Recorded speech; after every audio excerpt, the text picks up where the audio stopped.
നമസ്കാരം, ഞാൻ ഡോക്ടർ വിഷ്ണു, സഞ്ജീവനി ഹോസ്പിറ്റലിലെ കൺസൾട്ടൻറ്റ് വാസ്കുലർ സർജനാണ്. ഈ വെരിക്കോസ് വെയിനുമായിട്ട് ബന്ധപ്പെട്ടിട്ട് ഉള്ള ചികിത്സാ രീതികളിൽ രോഗികൾ എപ്പോഴും സംശയത്തോടെ ചോദിച്ചു വരുന്ന ചികിത്സയാണ് ലേസർ ചികിത്സ എന്താണ്, അല്ലെങ്കിൽ റേഡിയോ ഫ്രീക്വൻസി അബ്ലേഷൻ എന്ന് പറഞ്ഞ ചികിത്സ എന്താണെന്ന്. പലയിടത്തും ഈ ചികിത്സാ രീതികളെക്കുറിച്ച് അഡ്വൈസ് ചെയ്തതിന് ശേഷം രോഗികൾ സെക്കൻഡ് ഒപ്പീനിയനായിട്ടും തേർഡ് ഒപ്പീനിയനായിട്ടും ഒക്കെ നമ്മുടെ അടുത്ത് വാസ്കുലർ സർജൻ്റെ അടുത്ത് ഈ രീതിയിലുള്ള ചികിത്സയെപ്പറ്റി ചോദിക്കാറുണ്ട്. എന്താണ് ഈ ലേസർ അല്ലെങ്കിൽ റേഡിയോ ഫ്രീക്വൻസി അബ്ലേഷൻ എന്ന് പറഞ്ഞ ചികിത്സ? നമ്മുടെ വെരിക്കോസ് വെയിൻ ആണ് എന്ന് നമ്മുടെ രോഗം വെരിക്കോസ് വെയിൻ ആണ് എന്ന് ഉറപ്പ് വരുത്തിയതിന് ശേഷം നമ്മുടെ വെയിനിൻ്റെ വ്യാപ്തിയും വെയിനിൽ ഏതൊക്കെ വാൽവിന് അസുഖമുണ്ട് എന്നുള്ളത് സ്കാനിങ്ങിൽ കണ്ടെത്തിയതിന് ശേഷം തീരുമാനിക്കുന്ന ചികിത്സാ രീതിയാണ് ഈ വെയിൻ കരിച്ച് കളയുന്ന ചികിത്സാ രീതികളായിട്ടുള്ള തെർമൽ അബ്ലേഷൻ എന്ന് പറയും. ചൂട് ഉപയോഗിച്ച് കരിച്ച് കളയുക. ആ രണ്ട് ചികിത്സാ രീതികളാണ് ലേസർ ചികിത്സ അല്ലെങ്കിൽ റേഡിയോ ഫ്രീക്വൻസി അബ്ലേഷൻ ചികിത്സ.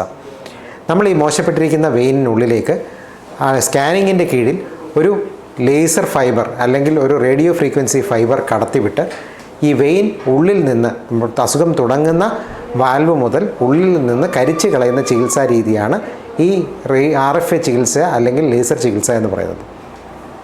തന്മൂലം ഈ കരിച്ച് കളയുന്ന വെയിൻ നമ്മുടെ ശരീരത്തിൽ തന്നെ ഉണ്ടെങ്കിലും അത് നിർജ്ജീവമായി അല്ലെങ്കിൽ ആ വെയിനിലൂടെ രക്തോട്ടം ഇല്ലാത്ത ഒരു രീതിയിൽ എത്തുന്നു. നമുക്ക് ഓപ്പറേഷൻ ചെയ്ത് ഈ വെയിൻ എടുത്തു കളയുന്നതിന് പകരം ഇത് കരിഞ്ഞ് ഫങ്ഷണൽ അല്ലാതെ ശരീരത്തിൽ തന്നെ ഇരിക്കുന്നു. തന്മൂലം ഓപ്പറേഷൻ്റേതായിട്ടുള്ള വലിയ മുറിവുകളില്ലാതെ നമുക്ക് പ്രൊസീജിയർ കഴിഞ്ഞാൽ അന്നേ ദിവസമോ അല്ലെങ്കിൽ അടുത്ത ദിവസമോ തന്നെ വീട്ടിൽ പോകാവുന്ന അവസ്ഥയിലെത്തുന്നു.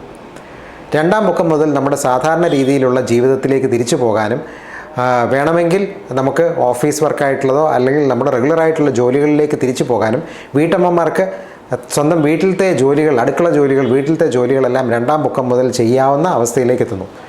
വലിയ മുറിവുകളില്ലാത്തതിനാൽ നമുക്ക് മുറിവുകളുടേതായിട്ടുള്ള ഇൻഫെക്ഷനോ മുറിവുകളുടേതായിട്ടുള്ള ഡിസ്കംഫോർട്ടോ ഉണ്ടാകാറില്ല.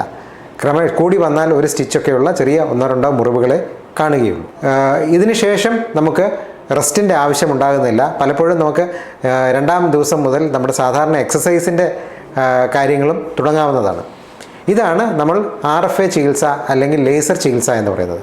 RFA ചികിത്സയിൽ നമ്മൾ ഏകദേശം 120 ഡിഗ്രി ടെമ്പറേച്ചറിൽ ഈ മോശപ്പെട്ടിരിക്കുന്ന വെയിൻ കരിച്ചു കളയുകയാണ് ചെയ്യുന്നത്.